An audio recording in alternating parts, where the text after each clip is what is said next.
Bienvenidos al sector primario, la apuesta de Telemotriz por el mundo de la agricultura, la ganadería y la pesca. En este primer sector primario de 2026 hemos preparado 3 temas que son muy interesantes. Por cierto, si nos estáis viendo a través de YouTube, os invito a que os suscribáis al canal que Telemotriz tiene en esta red social, a que activéis la campanita y también que nos regaléis un like, un me gusta en este vídeo para ayudarnos a que más personas puedan acceder a nuestros contenidos. Contenidos que os recuerdo también tenéis a vuestra entera disposición a través de nuestra página web www.telemotriz.com y a través de nuestra página de Facebook Sector Primario Telemotriz.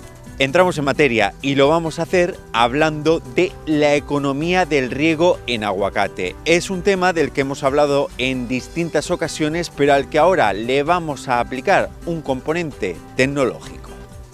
Familia, color, sabores, texturas, temporada. El producto de cercanía siempre tiene que estar en nuestra mesa, así que siempre que puedas, apuesta por el producto de cercanía.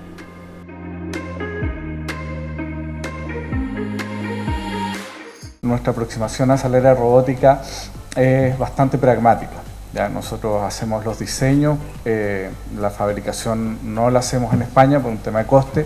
El agricultor siempre está buscando que el coste sea el más bajo posible y vamos escalando, ¿no?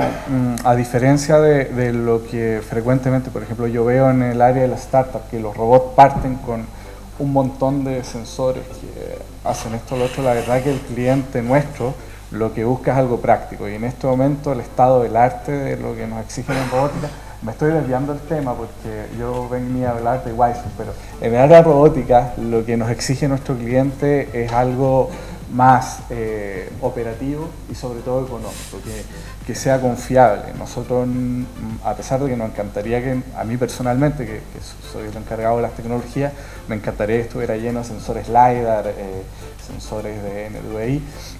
La práctica y la mantención, eso en este momento es algo complejo, en vista de que quien ocupa las tecnologías tiene ciertas barreras de conocimiento respecto a cómo sacarle provecho. Entonces, en la práctica nuestros robots hoy día son desbrozadores y otros tantos tipos que se manejan en forma de control remoto.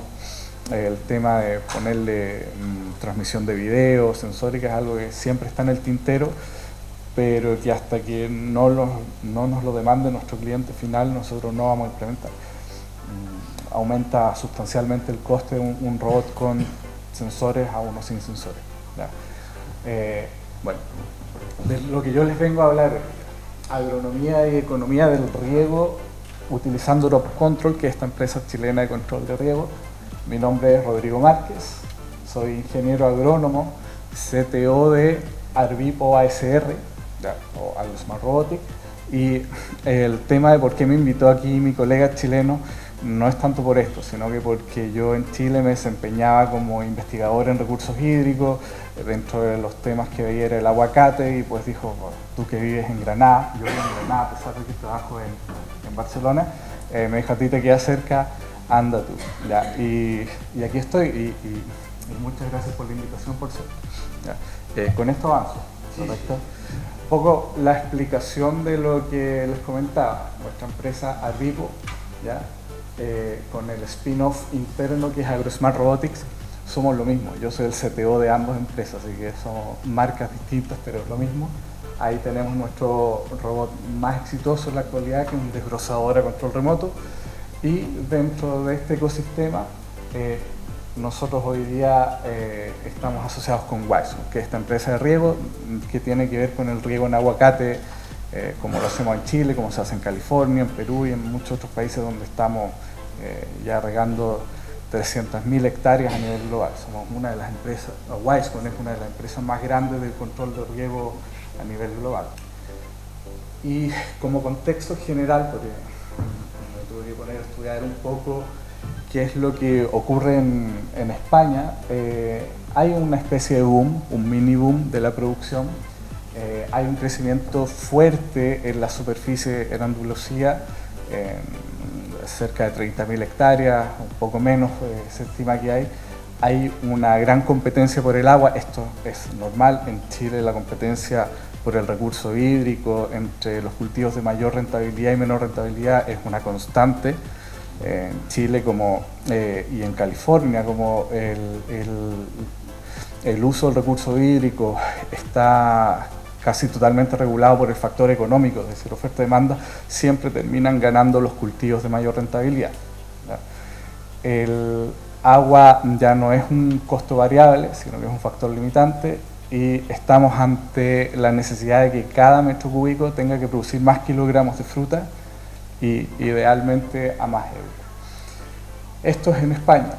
En Chile, hace un par de meses me invitaron a liderar un proyecto, a pesar de que no soy investigador allá, y del cual voy a poner esta conclusión simplemente. Ustedes han escuchado el término de huella hídrica, que estuvo muy de moda, ¿no es cierto?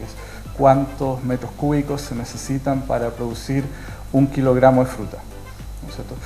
En términos prácticos, a las autoridades y al agricultor, lo que le interesa no es tanto este valor, sino que la rentabilidad del metro cúbico. Y nosotros hicimos un estudio en toda una región de Chile, muy similar aquí a Andalucía, por cierto, en donde nosotros determinamos cuál era la rentabilidad del metro cúbico del agua en esa zona para distintos cultivos, para explicar un poco las dinámicas de por qué se estaba cultivando cierto frutal y por qué había otros que estaban disminuyendo. Entonces, es un concepto que no van a encontrar mucho, que prácticamente definimos ahí. En base a que nosotros tomamos cientos de explotaciones e hicimos un análisis satelital de la demanda hídrica, que comprobamos yendo a terreno y viendo los caudalímetros de los productores para comprobar cuánta agua estaban utilizando. Les preguntamos cuánto estaban cosechando,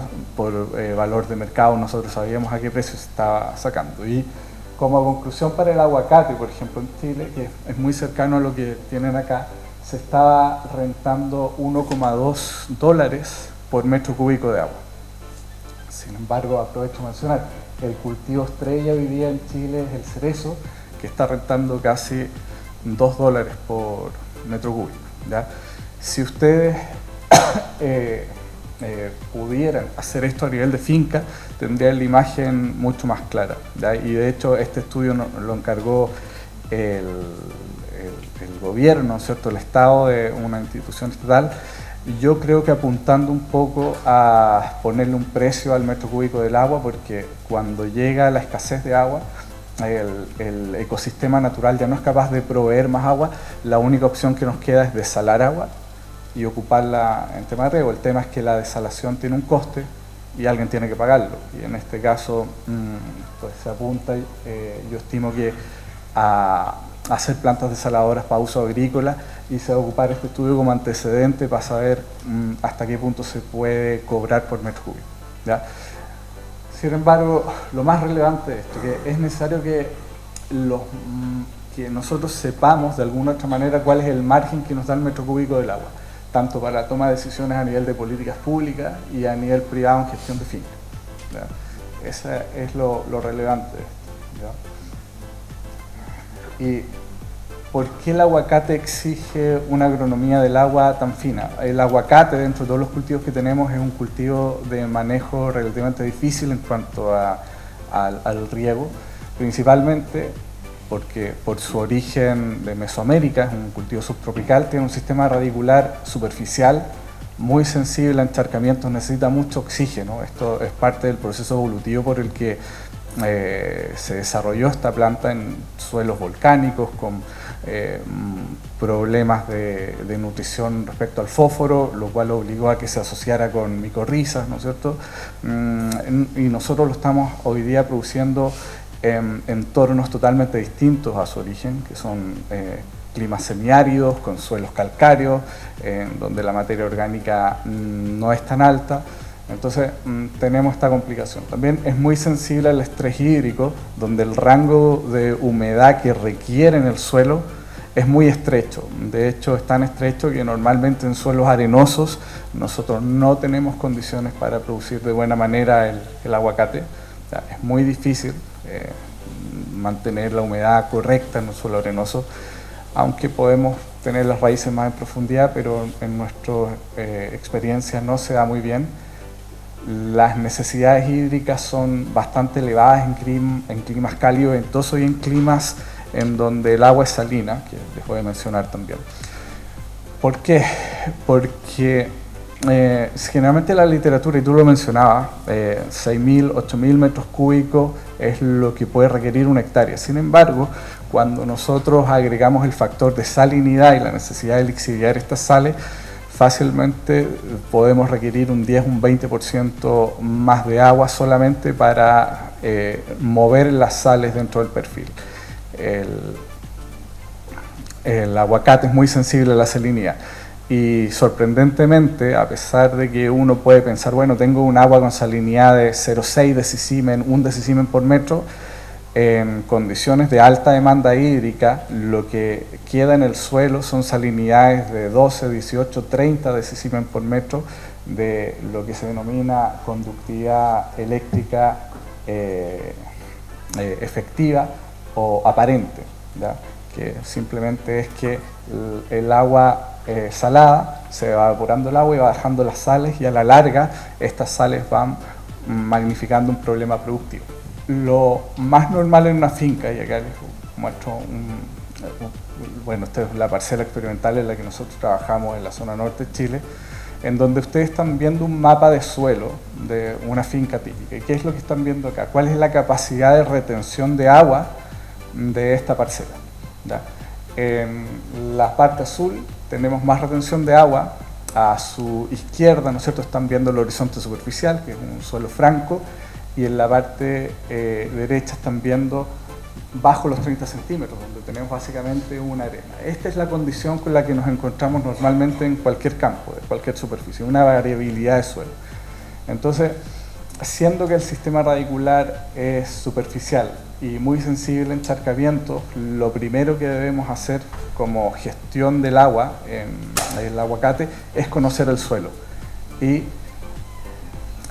saber cuál es la capacidad de retención de agua, cuáles son las limitantes. Normalmente estos estudios de suelo no se hacen, es importantísimo hacerlo, porque incluso nos puede hacer definir cuál es la densidad de plantación que vamos a tener en cada zona, que es lo más recomendable. Es muy sensible al estrés hídrico, con rangos de humedad muy estrechos. A la izquierda aquí pueden ver, por ejemplo, un riego manual, es decir, como un agricultor regaba de lunes a viernes, sábado y domingo él se tomaba un descanso, porque no se trabaja sábado y domingo en Chile, con el subsecuente déficit, ¿no es cierto?, de agua. A veces el día viernes le aplicaba más agua todavía, que es lo que ustedes están viendo ahí, para que dure hasta el domingo. No ocurre si la planta, el suelo necesita un aporte de agua constante, ¿ya?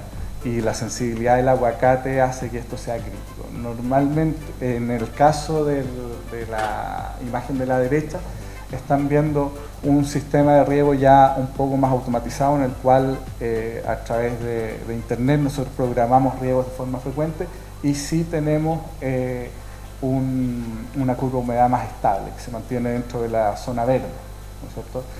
Esta es una de las complicaciones y algo de lo que tenemos que hacer en el aguacate, mantenernos dentro de la humedad que requiere.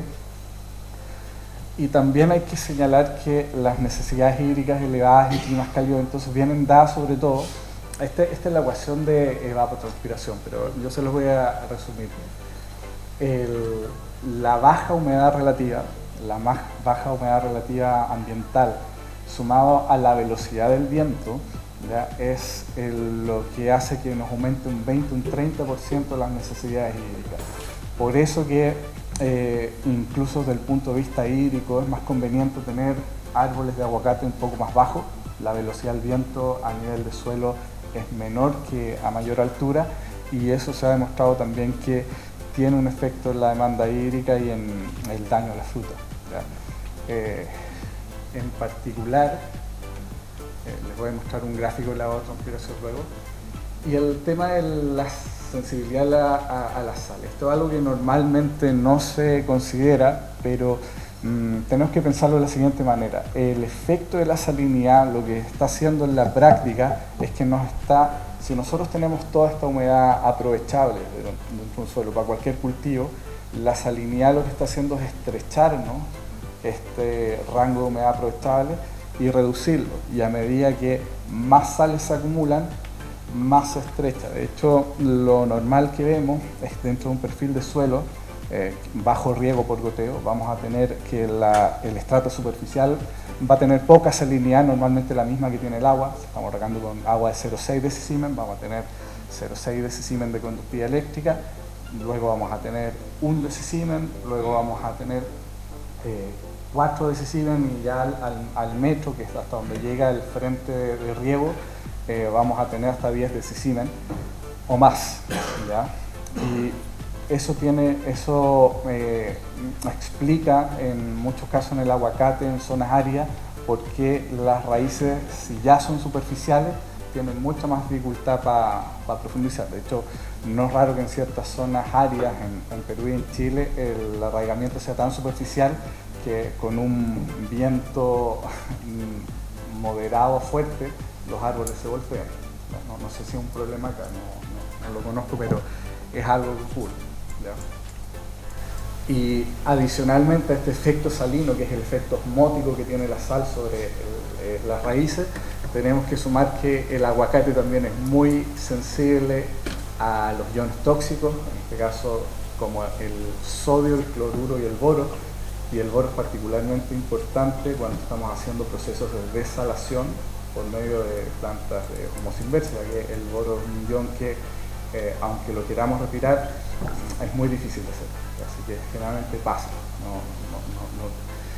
Se generan desbalances nutricionales también, sobre todo por culpa del sodio. La intrusión salina en los acuíferos, yo creo que es algo que aquí también está ocurriendo.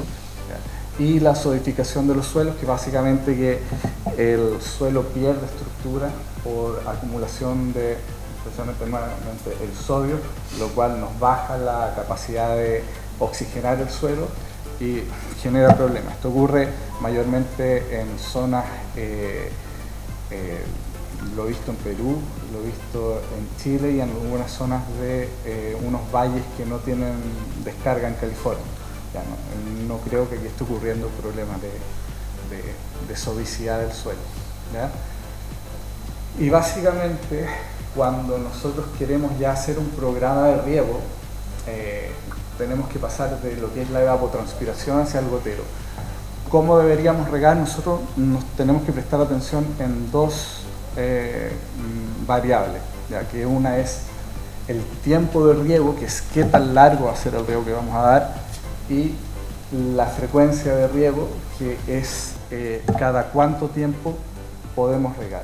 Como el aguacate necesita mucha oxigenación y esto es aplicable para la mayoría de los cultivos, lo recomendable es buscar la mayor distancia entre riego, lo que va a permitir que se renueve el aire de la zona radicular, y con el largo de riego lo suficientemente abundante para que se humecte el suelo y para que las sales se muevan hacia la zona fuera del área de raíz, ¿ya? Esto en esta ecuación que ustedes ven es fácil, es una fórmula que ustedes tienen ahí, no la voy a repasar. Esta es la evapotranspiración de la provincia de Granada, es variable, ustedes pueden ver que tenemos distintas demandas de agua. Esto es los tiempos de riego aplicados a un campo con un suelo variable, y van a ver que hay zonas en que podemos regar 2 a 3 horas y otras que solamente tenemos que regar 1 hora. Esta es la realidad con la que nos encontramos en los campos de aguacate. Y esta es la frecuencia de riego, en donde hay zonas en que podemos regar por el tipo de suelo cada 3 días y otras cada 1 día. Es decir, nunca me he encontrado yo un campo en el que podamos aplicar un programa de riego que sea parejo para toda la producción, ¿ya? Consecuencia agronómica de un riego ineficiente: bueno, menor calibre, aumento de la alternancia de producción, acumulación de sal en zona de raíces, y el sobreriego, problemas radiculares, asfixia, lixiviación de nutrientes, etc. Ustedes ya lo saben. Problema de riego en palto, lo podemos evaluar con drones, no voy a entrar en detalle, pero aquí se pueden ver diferencias, ¿no es cierto? Y finalmente cómo nosotros abordamos esto con tecnología que hoy día existe. Drop Control, la empresa de Wisecom, es una plataforma de monitoreo, control de riego y fertirriego que básicamente conecta cualquier sensor existente a la nube para que nosotros podamos controlar tanto las variables de los sensores como el accionamiento de bombas y válvulas, ¿ya? Se basa en básicamente 3 nodos que hacen distintas funciones: el X1, el verde, el C1, el azul, B1 que también está en azul y el M1. ¿Qué es lo que hacen estos nodos? Nos permiten manejar un calendario de riego predefinido por sectores, ¿cierto? Tanto desde el ordenador como desde la aplicación móvil, y en lo práctico lo que nos permite es monitorear sensores de suelo, leer los caudales, programar los riegos en la nube e integrar datos climáticos. Es decir, es una tecnología madura que ya permite la integración. Por ejemplo, el dispositivo C1 y B1 normalmente se utilizan a nivel de caseta o a nivel de apertura de válvulas, ¿ya? Y nos permiten hacer este calendario de riego que nosotros necesitamos en forma diferenciada para los distintos sectores según el tipo suelo, ¿ya? Podemos controlar la calidad y el flujo de agua de un pozo, ¿no es cierto?, en forma integrada con el riego, y podemos monitorear las sondas también, la salinidad, la conductividad eléctrica que nos está entregando, así como las variables climáticas, todo en un solo sistema, ¿ya?, que nos permite manejar de forma apropiada todas estas variables agronómicas que yo les planteé en un principio como un desafío. Disfruta de mis pimientos en tus comidas, en cualquier época del año. Son de máxima calidad y garantía. Consume producto nacional, consume producto de cercanía.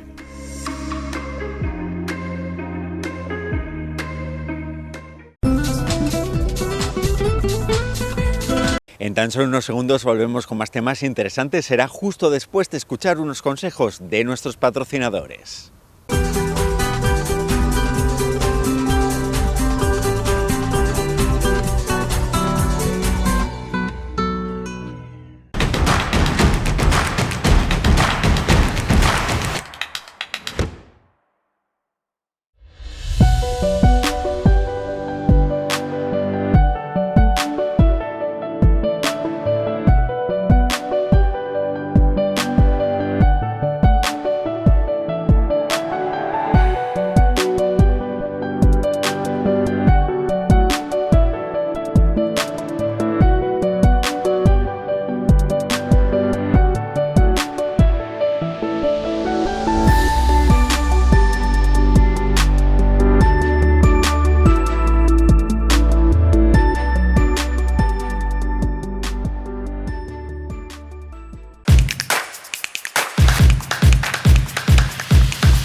Ya estamos de vuelta, hablamos durante los próximos minutos de las últimas investigaciones que se están realizando para combatir el virus del rugoso en tomate.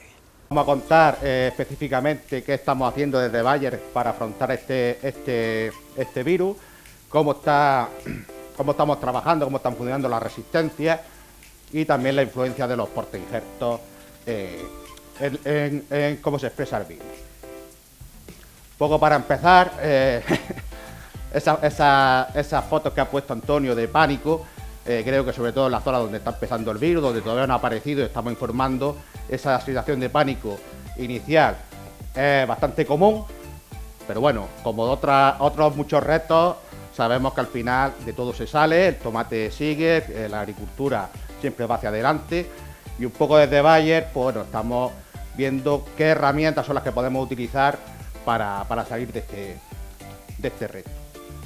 Por un lado, una de las opciones son métodos curativos, pero para esta enfermedad, para este virus concreto, métodos curativos no existen. Una vez que tienes el virus, como ha comentado Antonio, ya no lo podemos curar. Por tanto, las opciones que tenemos son, primero, prevención, como también ha comentado, el tema de detección precoz. Cuanto antes lo detectemos antes, vamos a poder tomar acciones. El tema de plantas vigorosas, con el aporte de patrones, un poco lo que ha comentado también, el tema de la falta de vigor. Muchas veces no vemos síntomas, pero sí se ve claramente una reducción del vigor de la planta, y el uso de variedades resistentes. Con todas estas herramientas podemos seguir adelante. Por tanto, siempre las primeras de detección y prevención son las ideales, puesto que conforme avancemos en el tiempo tendremos mejor conocimiento y mejores herramientas genéticas para luchar contra el virus. Concretamente, bueno, aquí simplemente deciros que preparamos una documentación, que yo creo que ya mucho la tendréis. Preparamos hace un par de años una documentación sobre esta detección y esa prevención. Y específicamente en cuanto a la resistencia varietal, cómo estamos trabajando en Valles, creo que como todos los compañeros que van a pasar por aquí hoy, pues desde que se detectó en 2014 estamos trabajando en esa resistencia, y lo que estamos viendo es que, como ha comentado, el tema de la persistencia del virus y la capacidad de mutar, lo que se está observando es que lo más eficaz para que una resistencia sea duradera en el tiempo y sea sostenible es que haya varios genes implicados en la resistencia dentro de la misma variedad. Por tanto, bueno, empezamos a detectar esas fuentes de resistencia y bueno, hemos nombrado esa especie de resistencia base, donde tenemos una fuente de resistencia, y aquí estamos viendo materiales que están funcionando muy bien, pero en nuestro caso lo estamos vendiendo como variedades susceptibles por ese potencial falta de efectividad en unos años. O sea, puede ser que ahora mismo frente al rugoso estén funcionando bien, pero las mutaciones del virus puede ser que esa resistencia dentro de 4 o 5 años ya no sea tan eficaz. Entonces hemos estado trabajando y estamos lanzando materiales en resistencia intermedia, donde ya hay varios genes implicados en la resistencia, y el futuro, dijéramos, lo que estamos trabajando ahora mismo a nivel de investigación, que esperamos poder lanzar pronto, sería ya una alta resistencia, donde estamos reduciendo, podemos conseguir que la multiplicación del virus se reduzca y podamos reducir el inóculo para las siguientes campañas. Todo esto, pues por desgracia, hace que haya que invertir muchos recursos y mucho tiempo para obtener buenas variedades. Por otro lado, simplemente comentaros que no solamente tenemos que tener esa base genética, sino necesitamos que esa base genética se exprese en el campo. Entonces, aún teniendo los genes de resistencia, no sabemos cómo se va a comportar esa resistencia una vez que esté en el campo, con las condiciones de estrés, de temperatura, con la cohabitación con otros virus. Por tanto, desde hace ya varias campañas, lo que estamos haciendo son ensayos de planta adulta, donde testamos si esos materiales realmente responden al nivel de resistencia que esperamos genéticamente.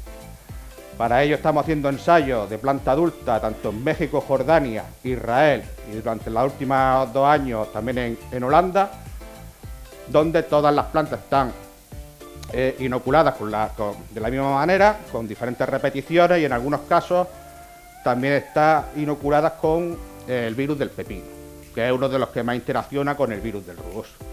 De esa manera, evaluando tanto los daños en lo que es en planta como en fruto, podemos establecer si una variedad es susceptible, resistente o con alta resistencia, incluso con independencia de la base genética que tenga.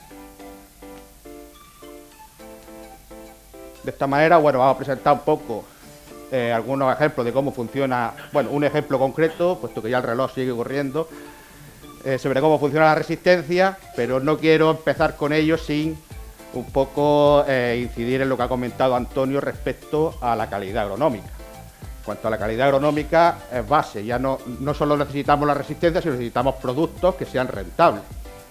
Por tanto, aquí veis, por ejemplo, un ejemplo de una variedad que hemos lanzado al final del año pasado, como la 5912, en la cual vemos que son variedades productivas, con buena capacidad de coaje y buena calidad.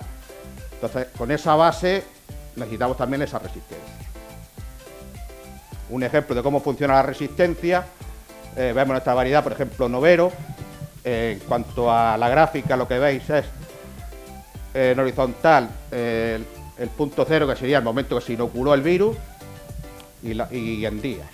Y luego la severidad de los daños desde 0 a 5, ¿vale? Donde 5 es mucha severidad y 0 sin síntomas. Y vemos cómo evoluciona el virus, los síntomas en hoja, en una variedad susceptible y en una variedad resistente. Vemos cómo la variedad susceptible, una vez que pasan los 20-30 días de la inoculación, ya vemos daños bastante severos en hoja. Mientras una variedad resistente como novero, con una resistencia intermedia, vemos que prácticamente a partir de los 100 días cuando empezamos a ver algunos síntomas en hoja.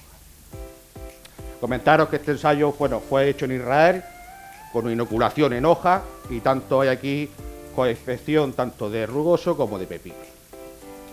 Este mismo ensayo, los resultados en cuanto a la valoración de síntomas en fruta, vemos algo muy similar. Vemos como a partir de los 20-30 días los síntomas en fruto son muy severos en la variedad susceptible, mientras que en novero prácticamente no tenemos síntomas durante toda la campaña.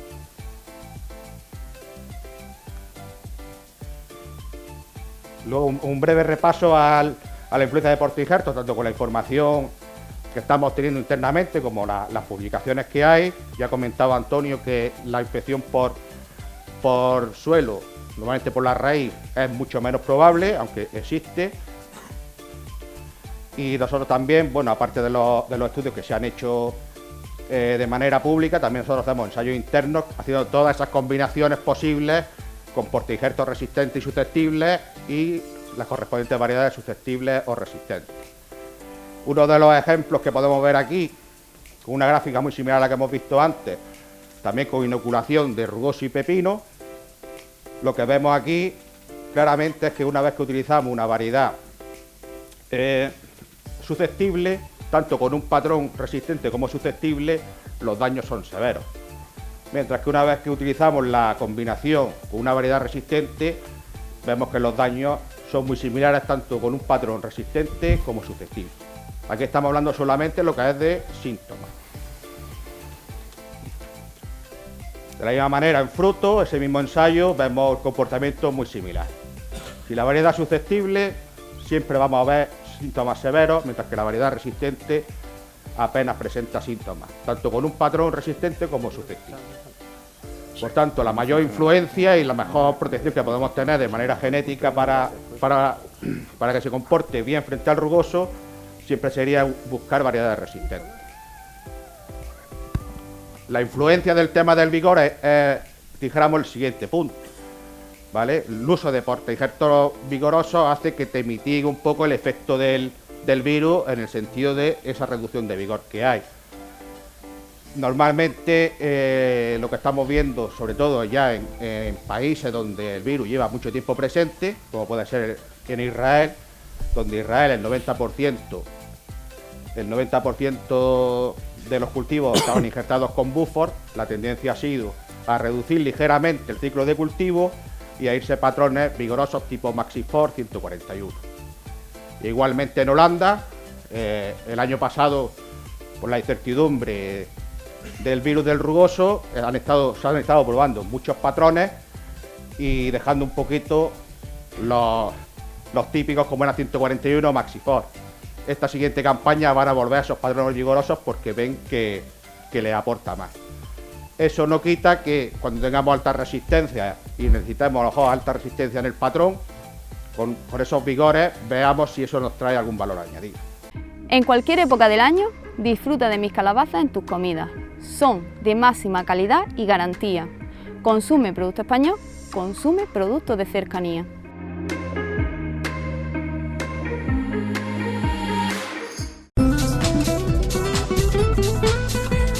Si yo les digo que comer una al día nos aleja del médico, les estoy dando pistas para comentarles que en nuestro apartado de nutrición vamos a hablar de las ventajas nutricionales que nos ofrece la manzana, una fruta que está de plena temporada.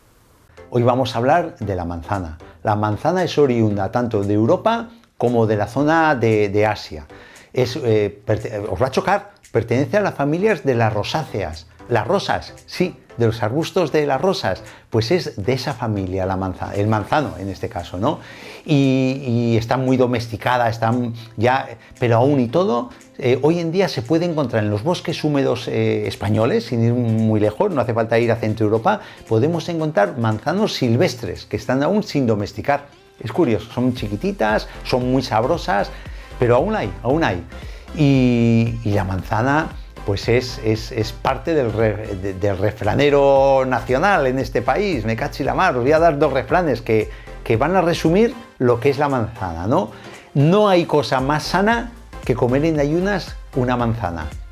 Otro refrán, una manzana al día, el médico te ahorrarías. Esto ya nos resume lo que es la manzana para nuestra salud. La manzana es agua, 86% de la manzana es agua. Y es agua que está retenida por la peptina. Ahora vamos a ver lo que es la peptina, que es muy importante. Aporta muy poquitas calorías, son 52 kilocalorías por cada 100 gramos de manzana. Y en cambio aporta mucha fibra, 2,5 gramos, 2,4, bueno, 2,5 gramos, redondeando, de fibra por cada 100 gramos de manzana. Una manzana de 200 gramos nos aporta 5 gramos. Que ya hemos metido el 25% de la fibra que deberíamos de tomar al día para tener un ritmo intestinal y mantener salud, ¿no? Apenas tiene grasa, apenas tiene proteína, pero bueno, por otra parte nos aporta un 14% de hidratos de carbono, que eso es fuente energética también, y nos aporta vitamina A, vitamina E y vitamina K, un poquito de vitamina C, 5 gramos por 100 aproximadamente, y muchos fitonutrientes, entre los que destacan los antioxidantes. Por eso tiene tantas virtudes terapéuticas, y por eso en el refranario, sin saber que tenía antioxidantes y sin saber que tenía fitonutrientes, se sabía en el refranario popular que era muy buena para la salud. Destacan los flavonoides y los polifenoles dentro de los antioxidantes. Las propiedades que le confiere esta composición a la manzana y que acreditan el uso popular a lo largo de los siglos, os diría yo, del uso de la manzana, es en primer lugar digestivas. Actúa como antiinflamatoria en todo lo que es la mucosa digestiva, y antiácida. ¿Por qué? Porque tiene pectina y tiene glicina. Son 2 elementos químicos que les contrarrestan la acidez del estómago. Y también, fijaros la dualidad de la manzana, puede ser antidiarreica, pero también es laxante suave. ¿Esto a qué dices? ¿Es un contrasentido? No, no es un contrasentido. La pectina, esto se lo debemos a la pectina. La pectina es un prebiótico, es una fibra que ayuda a que se desarrolle la microbiota de forma natural. Es un alimento para la microbiota. Entonces, esta pectina tiene, perdón, aparte de ese carácter prebiótico que regula el tránsito intestinal, también tiene un carácter de esponja.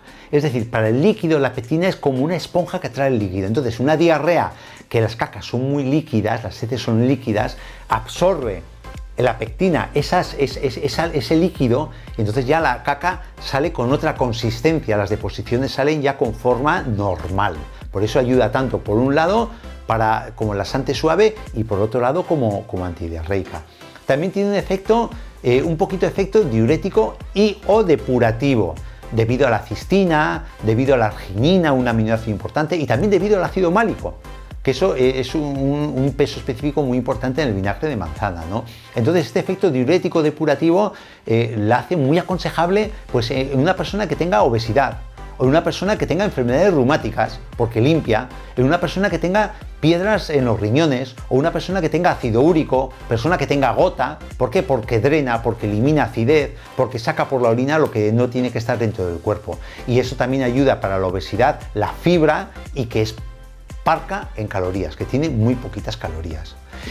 También tiene, que no he comentado antes, presencia de fósforo, y el fósforo es un aminoácido que ayuda, aminoácido, es un mineral que ayuda a la estabilidad del sistema nervioso.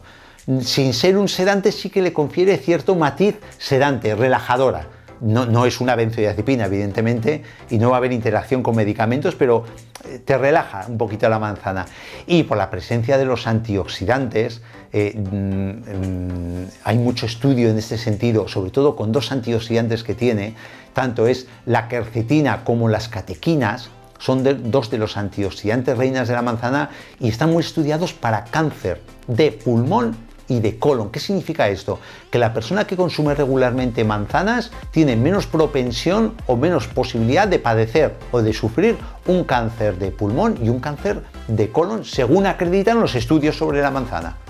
Tiene un efecto antiinflamatorio, lo mismo que para el estómago y para toda la mucosa digestiva, actúa como antiinflamatoria dentro del cuerpo por su composición, es una antiinflamatoria. Y esto es muy importante hoy en día porque la mayor parte de las patologías degenerativas, las investigaciones nos están llevando a una conclusión, que de fondo en esas patologías degenerativas que hablamos desde un Alzheimer hasta una diabetes, estamos hablando de una inflamación crónica de bajo grado.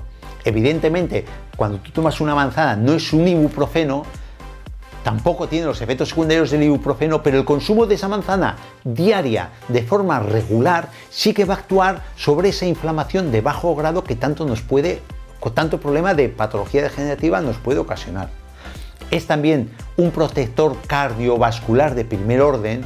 ¿Qué significa esto? Que su consumo disminuye la incidencia y el riesgo cardiovascular. ¿Por qué? Por tres cosas: porque tiene fibra, porque tiene antioxidantes y porque tiene fitoquímicos. Y estos tres elementos influyen determinantemente en la bajada de la tensión arterial y determinantemente en la bajada del colesterol. ¿En qué se traduce esto? En protección cardiovascular. Regula el azúcar, la fibra. Hace que se vaya absorbiendo el azúcar más lentamente en el intestino, con lo cual vamos a tener un aporte energético constante, mantenido en el tiempo, pero sin que ocasione los picos de insulina, como cuando metemos un energetizante en base a azúcar, glucosa o fructosa pura y dura, ¿no?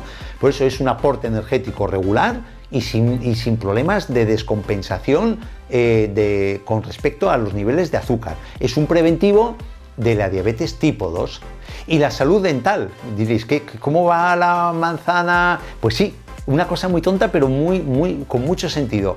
Desde el momento que tú tienes que masticar la manzana porque la pectina le confiere un aspecto sólido, entonces aumenta la salivación. Y ese aumento de salivación con la manzana actúa tanto limpiando los dientes como evitando las caries, por los principios activos que estamos descomponiendo ya a través de la salivación y la descomposición que se produce en la boca de la manzana.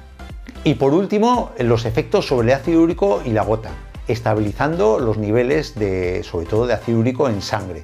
Para las personas que, claro, que eso no quita que como yo tomo manzana me voy a poner morado de pirriape o morado de carne y proteína, no. Con moderación carne, con moderación el pirriape y la manzana para bajar esos niveles por tu mal hábito alimentario que te ha llevado a la gota, a la hiperuricemia, ¿no? Y quería destacar tres formas culinarias de la manzana. En primer lugar, la sidra, que la sidra es zumo de manzana fermentado pero con 8 grados de alcohol. Es pulpa machacada y macerada en madera durante 7-8 días, en toneles de madera o en recipientes de madera, ¿no? Y tened en cuenta que conserva todas las propiedades de la manzana, la sidra, pero ojo, es alcohol, 8 grados de alcohol, entonces hay personas que no pueden tomar y hay que consumir con moderación. Luego el sirope. ¿Qué es el sirope? Que es coger zumo de manzana y hervirlo a fuego lento hasta que tenga una consistencia de miel.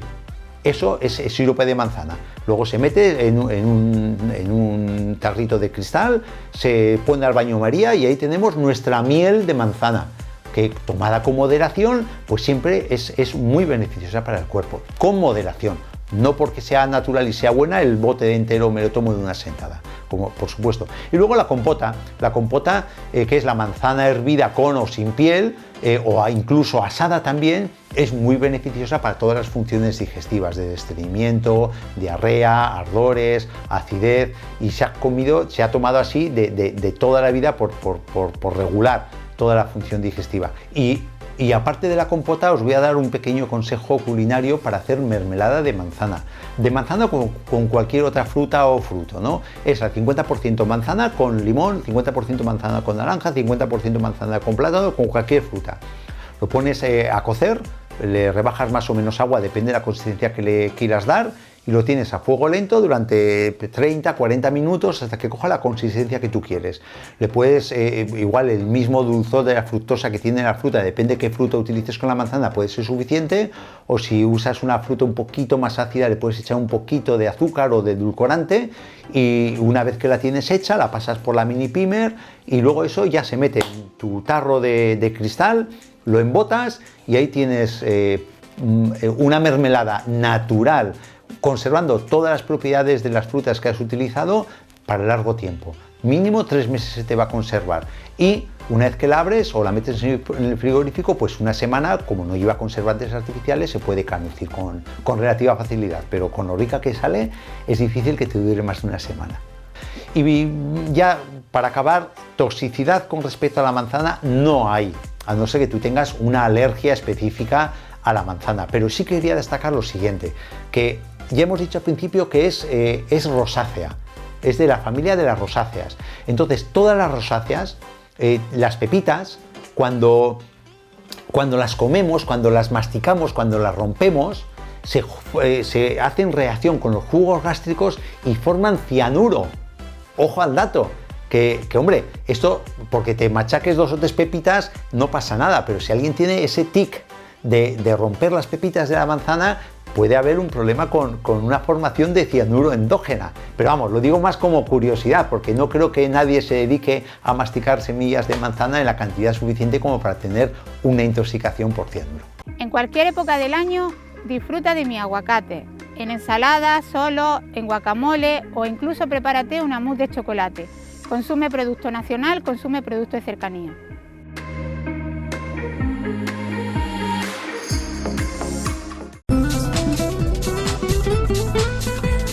Deseo que haya sido de vuestro interés estas 3 propuestas que hemos traído en esta semana. En tan solo unos días volveremos con más temas relacionados con la agricultura, la ganadería y la pesca. Será como siempre aquí en Sector Primario en Telemotril. Recordaros que podéis acceder al contenido íntegro de todos nuestros programas, tanto en el canal que la Televisión Pública Motrileña tiene en YouTube, al que por cierto os invito a que os suscribáis, a que activéis la campanita y, como no, a que le deis un like, un me gusta a este vídeo para ayudarnos a que más personas puedan acceder a nuestros contenidos que también tenéis a vuestra entera disposición a través de nuestra página web www.telemotril.com y a través de nuestra página de Facebook Sector Primario Telemotril. Como siempre os digo, que seáis muy pero que muy felices y que en este 2026 sigáis sembrando muchísimo optimismo.